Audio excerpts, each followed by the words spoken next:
Hi guys, today I'm going to cook caramelized cassava. So if you want to know how I cook this recipe, please continue watching my tutorial.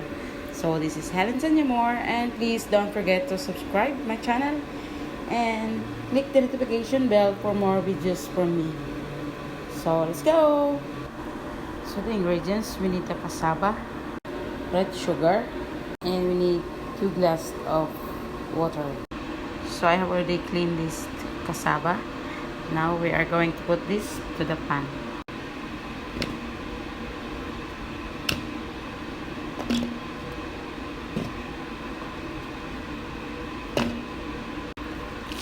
Then we add sugar.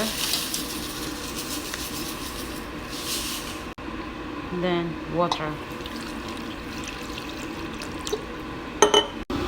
Then we're going to boil this one for 20 to 30 minutes. We'll cover and we'll wait.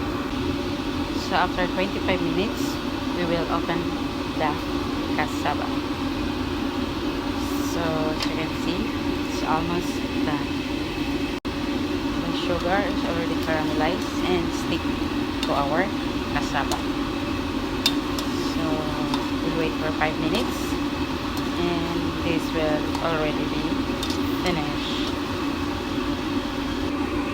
So now our caramelized cassava is finished and ready to serve.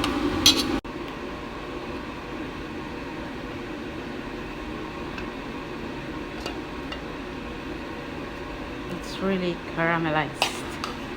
The sugar coated to the cassava.